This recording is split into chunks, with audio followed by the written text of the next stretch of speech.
कोपार बाबा है वो पानी में जो भौरा पड़ा था उसी भौरा में लकड़ी सहित फंस गया, डूड़ा सहित, और वो भी पानी के भौरा में चक्कर लगाने लगा। शंभू बाबा कहने लगे गौरादाई देखो देखो, बोले वो बालक बोले पानी के भौरा में फंस गया, इसलिए सबसे पहले वो भौरा को मिटाना पड़ेगा।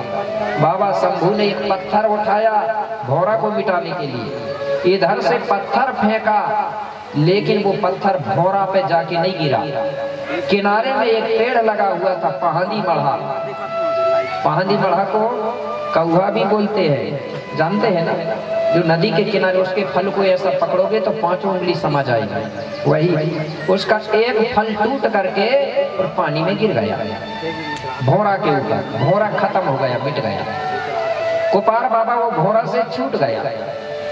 छूटने के बाद वो नीचे की तरफ बहने लगा। गौरादाई कहने लगी, बोले शंभू, बोले स्वामी वो तो भौरा से छूट गया लेकिन नीचे की तरफ बह रहा है, बोले दूर जा रहा है धीरे धीरे, जल्दी निकालो नहीं तो दूर चला जाएगा। बोले ठीक है गौरादाई तुम मत घबराओ मत, अब भी निकालता हूं मैं। बोले ठीक है। ऐसा फिर बोल रहे थे और नीचे तरफ जाके कोपार बाबा दूसरे भौरा में फिर फंस गए। गौरादाई कहने लगी बाबा जल्दी निकालो, मुझे डर लग रहा है कहीं वो भौरा में घूमते घूमते पानी के अंदर ना चला जाए।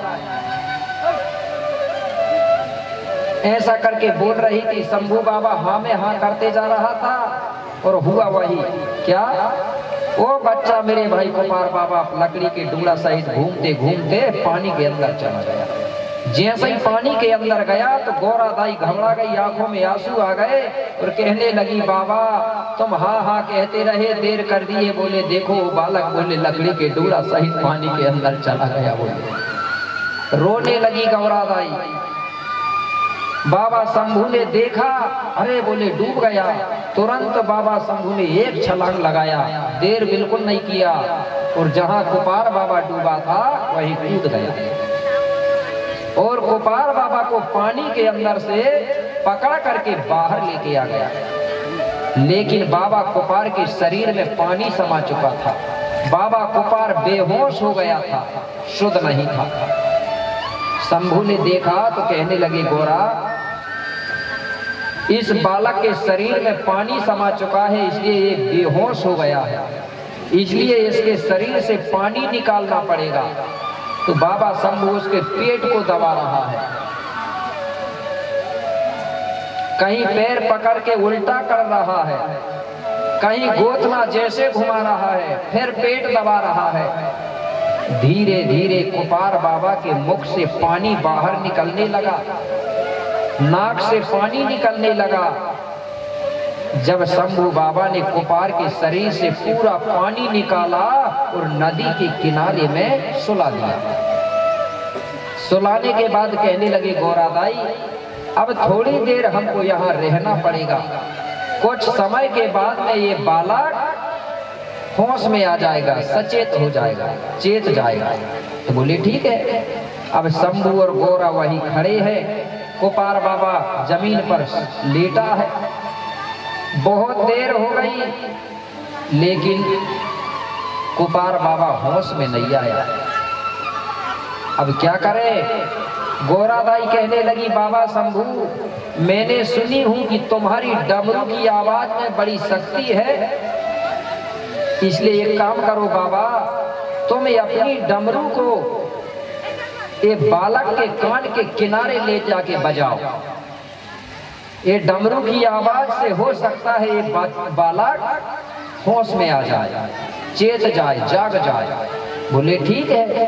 बाबा शंभू ने अपनी डमरू निकाला और कोपार बाबा के कान के किनारे ले जाके ऐसा करके डम डम डम डम करके डमरू बजा दिया। जैसे ही डमरू बजाया तो डमरू की आवाज जब निकली तो कोपार बाबा ने सोया सोया सुन लिया।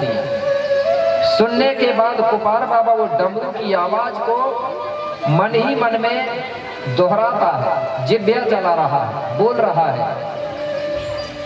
तो डमरू ने जो आवाज निकाला था वो 12 आवाज निकाला था। कितनी आवाज निकली थी? 12। तो वो 12 आवाज निकली तो वो गोंडी में निकली आवाज। तो पहली जो आवाज निकली जब डम डम डमरू बोली, तो पहली आवाज थी अड़ंग। क्या बोली डमरू पहले आवाज में? अड़ंग। दूसरा आवाज निकला अड़ांग। अड़ंग के बाद में इड़ंग, इड़ांग, उड़ंग, उड़ांग, ऐसा करके 12 आवाज निकली। उन आवाजों को बाबा कुपार सोया सोया दोहरा रहा था, आवाजों बोल रहा था, जिब्या चला रहा था। गोरादाई ने देखी, बोले बाबा देखो, बोले तुमने डमरू बजाए तो ये बच्चा बोले देखो अपनी जिब्या चला रहा है, ऐसा लग रहा है मुझे कि ये बालक बोलने की कोशिश कर रहा है, इसलिए बाबा एक बार और बजाओ जाओ। बाबा शंभू ने फिर डमरू उठाया और फिर कुपार के कान के किनारे ले जाके फिर डमरू बजाया, डम डम डम डम करके। तो डमरू ने दूसरे बार भी आवाज कितनी निकाली? 12 ही निकाली। तो दूसरे बार जो आवाज निकली वो क्या निकली? वो आवाज निकली उंदी रंड मूंद। क्या निकली? उंदी रंड मूंद, नालुंग सयुंग सारुंग, ए रुंग अरुंग नरुंग और पद पहुंदी पदंड। ये डमरू ने आवाज निकाली। पहले निकली आवाज अड़ंग, अड़ांग, इड़ंग, इड़ांग, उड़ंग, उड़ांग, 12 है। और बाद में निकली उंदी रंड मूंद।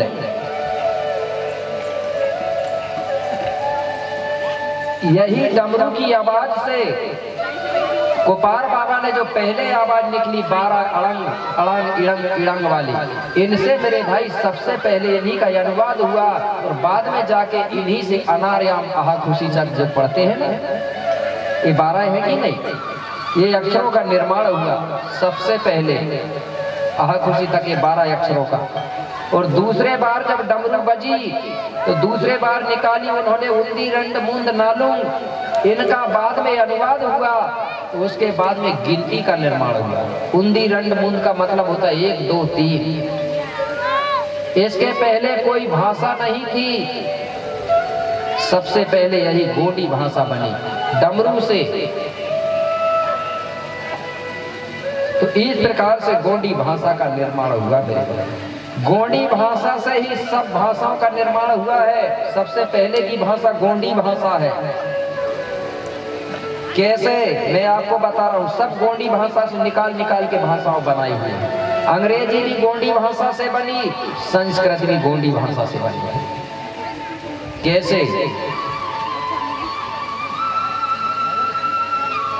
संस्कृत के बारे में बता रहा हूं।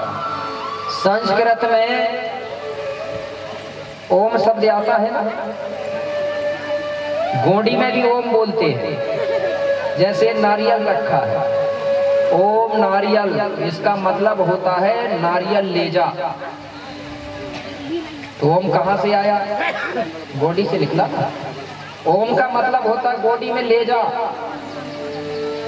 अगर गोंडी बोलने वालों के आगे बोलेंगे कि ओम, तो वो कहेंगे कि ले जा कह रहे हैं। और फिर दूसरा शब्द संस्कृत में आया है नमः, आया है ना। और गोंडी में नामा काहे को बोलते हैं? किसी को सोने के लिए बोलते हैं, नामा मतलब सो जा बोलते हैं। और जो स्वाहा शब्द आया है गोंडी में, स्वाहा का मतलब होता है सत्यानाश। अब बताइए, इसलिए हम स्वाहा नहीं बोलते, नमा नहीं बोलते। अगर ऐसा बोलेंगे तो हमारे देवता क्या समझेंगे? ओम नमः स्वाहा बोलेंगे, क्या समझेंगे? वो समझेंगे ये कह रहे हैं सत्यानाश हो जा, यही समझेंगे ना हमारे पुरखा लोग। समझेंगे कि नहीं समझेंगे? नमा कहेंगे तो सो जाओ कह रहे हैं, क्योंकि हमारे जो पुरखा है, जो देव बने हैं, वो गोंडी भाषा बोलते थे। तो गोंडी भाषा बोलने वालों के आगे दूसरी भाषा प्रयोग करोगे तो वे समझेंगे क्या? समझेंगे? संस्कृत से बोलेंगे तो समझेंगे हमारे पुरखा? नहीं समझेंगे। और सब लोग संस्कृत का प्रयोग कर रहे हैं।